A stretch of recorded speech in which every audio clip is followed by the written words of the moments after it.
Tiket, tolong tiketnya. Boleh saya cek tiketnya? Kereta kita akan berangkat, kira-kira ya sekarang. Dan mari kita meluncur melewati rute kereta api yang paling indah di Inggris. Ini adalah jalur sepanjang 115 km antara Seattle dan Carlisle dengan 380 jembatan bernomor. Ya, silakan dihitung. Jalur ini mengikuti liku-liku alam melewati perbukitan Pennine. Hey, ada yang merasakan suasana Harry Potter nggak? Atau cuma aku aja? Pada akhir abad ke-19, saat jalur ini dirancang, ada beberapa perusahaan independen yang menjadi pemilik jalur kereta api.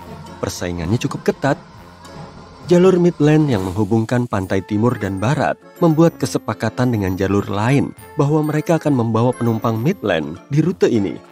Tapi, para pesaing mereka tidak bermain secara sehat dan penumpang Midland terkadang jadi penumpang di gerbong yang menempel pada kontainer batubara yang sangat lambat. Itulah sebabnya perusahaan ini mengajukan permohonan kepada parlemen untuk mendapatkan izin membangun jalur sendiri.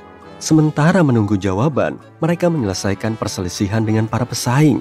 Parlemen tidak senang dengan perselisihan tersebut dan nyaris memaksa Midland untuk membangun saja jalur itu. Pembangunannya berlangsung selama 7 tahun dan 6.000 pekerja terlibat di dalamnya. Hasilnya adalah sebuah mahakarya teknik yang nyata. Beberapa konstruksi di rute itu sudah usang seiring berjalannya waktu dan ada rencana untuk menutup jalur tersebut untuk penumpang. Tapi, masyarakat tetap mempertahankan rute favorit mereka yang indah ini dan kamu masih bisa mengagumi keindahan lanskap, jembatan, dan terowongannya hingga saat ini. Jalur kereta api paling berbahaya di Jepang dan mungkin di seluruh dunia membentang di sepanjang kaki Gunung Aso, gunung berapi aktif terbesar di negara ini. Kita nggak akan pernah tahu kapan gunung ini akan meletus lagi. Jadi begitu kamu membeli tiket kereta api di sini, kamu mungkin akan dapat bonus kursi di barisan depan untuk menyaksikan pertunjukan alam yang spektakuler. Kamu bisa melihat sungai lava dan puncak gunung berapi yang mengepul dari tempat dudukmu. Dan kalau kamu beruntung tidak melihat pertunjukan itu, sebagian rute ini melewati jembatan besi tinggi yang sempit dan tidak berpagar. Rasanya, kalau salah langkah sedikit saja, kereta akan berakhir di jurang. Tapi pemandangannya gak ada duanya. Jalur kereta api Devil's Nose di Pegunungan Andes, Ekuador, membentang di ketinggian 9.000 kaki di atas permukaan laut dan merupakan salah satu jalur tersulit untuk dirancang dan dibangun. Panjangnya cuma sekitar 11 km, tapi jalur ini menyediakan sensasi seperti menaiki roller coaster. Akan ada tanjakan yang curam dan turunan yang nyaris vertikal. Jadi, jangan lupa pegangan ya. Satu-satunya cara kereta bisa melewati lanskap seperti itu adalah dengan putar balik. Kereta melaju melewati persimpangan, lalu berjalan mundur di jalur sebelahnya. Baru setelah itu maju lagi. Kamu pernah naik kereta api di tengah laut? Jembatan Pamban di India menawarkan kesempatan ini. Jembatan ini berusia lebih dari 100 tahun dan bertumpu pada lebih dari 100 dermaga. Bagian tengah dari keajaiban teknik ini bisa terbuka untuk perahu, kapal, dan feri. Kalau kamu khawatir dengan keamanannya, jembatan ini pernah selamat dari topan yang meratakan seluruh kota pelabuhan itu. Indonesia terkenal dengan sawahnya yang hijau membentang dan kamu bisa melihatnya sejauh mata memandang kalau menaiki kereta api Argo Gede dari Jakarta ke Bandung. Bersiaplah untuk menyeberangi jembatan yang menggantung di ketinggian 60 meter di atas dasar lembah. Kota Wuppertal di Jerman memiliki jaringan kereta gantung sepanjang 12 km. Pada akhir abad ke-19, kota ini berkembang sangat pesat karena pertumbuhan industri tekstil lokal. Orang-orang di sana harus menemukan cara untuk mengangkut ribuan penumpang. Mustahil membangun jalur kereta api biasa karena sungai Wupper itu panjang dan berkelok-kelok. Mirip nama burger gitu ya nama sungainya ini. Oke, jadi lapar. Oleh karena alasan tadi, para pejabat kota mengumumkan lomba untuk mencari solusi terbaik. Dan ternyata kereta gantung yang menang. Sekarang, perjalanan melewati ke-20 stasiunnya memakan waktu 35 menit di ketinggian gedung 3 lantai, di atas jalanan, sungai, dan bangunan. Ini baru rute yang indah. Ada sebuah rute kereta api di Thailand yang melewati pasar.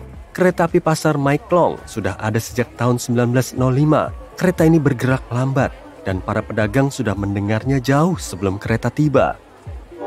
Mereka buru-buru memindahkan keranjang barang, tenda, dan payung dari rel. Kereta ini melintas 8 kali sehari dan sangat dekat sampai bisa digapai dengan tangan. Setelah kereta lewat, pasar pun sibuk lagi. Bisa bayangin nggak kereta yang panjangnya lebih dari 1,5 kilometer? Ini adalah kereta yang memecahkan rekor dunia untuk panjang kereta. Lokomotif ini membawa 25 kereta listrik yang terhubung satu sama lain melewati pegunungan Alpen Swiss untuk merayakan ulang tahun perkeretaapian Swiss. Perjalanan yang tak terlupakan ini membutuhkan banyak persiapan. Para insinyur Swiss melakukan uji coba selama berbulan-bulan. Mereka harus menguji sistem komunikasi dan keselamatan serta memastikan semua masinis bisa saling memberitahu satu sama lain mengenai kecepatan dan kemiringan kereta saat melewati pegunungan. Akhirnya, semuanya berjalan dengan baik dan 3.000 pemilik tiket yang beruntung melakukan perjalanan melewati lanskap yang paling menakjubkan selama 1 jam. Banyak pencinta kereta api dan fotografer menyaksikan kereta api ini dari perbukitan saat melewati beberapa tikungan tajam, tanjakan curam, 22 terowongan, dan 48 jembatan. Semua dalam jarak hanya 24 km. Dan apa yang mereka lakukan di gerbong restoran? Ya makanlah. Kamu mungkin gak sempat melihat-lihat pemandangan di luar saat bepergian dengan kereta api komersial tercepat di dunia, kereta Shanghai Maglev milik Cina. Dengan kecepatan tertinggi hingga 430 km per jam, kereta ini beroperasi dari Bandara Internasional Pudong ke stasiun Longyang Road. Berarti jarak tempuhnya sekitar 22 km dalam waktu kurang dari 8 menit. Kereta tercepat kedua di dunia juga ada di Cina. Kereta ini mencapai kecepatan 418 km per jam selama pengujian.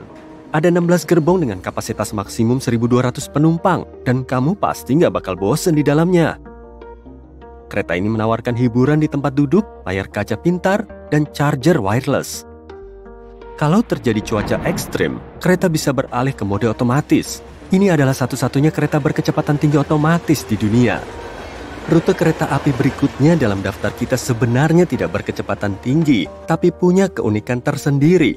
Penumpang harus membongkar dan memasang kembali kereta ini. Ini terjadi di Kamboja, di mana kereta bambu bernama Nori mengangkut sekitar selusin penumpang, ternak, dan barang-barang lainnya melewati desa-desa kecil.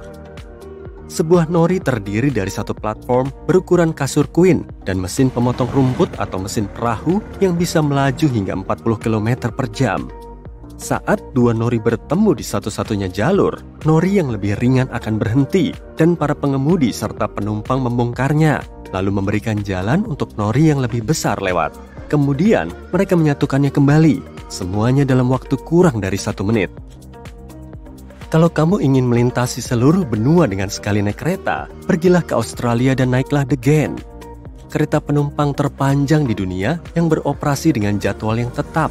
Selama musim ramai, gerbong tambahan dikerahkan. Panjang kereta ini pun bertambah jadi sekitar 1.000 meter dengan 44 gerbong untuk penumpang yang ingin menikmati pemandangan indah Australia. The Ghan beroperasi sejauh kira-kira 3.000 km dari kota selatan Adelaide ke Darwin di utara. Perjalanan ini memakan waktu 3 hari 2 malam. Harga tiketnya paling murah sekitar $4.000. Hei, mumpung lagi ngeluarin dompet, kalau kamu punya kira-kira $4.650 untuk jalan-jalan selama 4 hari mengelilingi tempat-tempat wisata di India, maka kereta api mewah Maharajas Express cocok buat kamu. Kereta mewah ini berjalan melintasi India barat laut dan tengah dan melewati sebagian besar tempat wisata utama di negara ini. Kereta ini terdiri dari 23 gerbong dan bisa dibilang merupakan istana bergerak untuk 88 tamu. Bagi mereka yang bosan dengan pemandangan indah dari jendela, ada TV LCD dan Wi-Fi di setiap kabin. Kamu bisa memilih antara kabin deluxe, junior, dan presidential suite. Wow!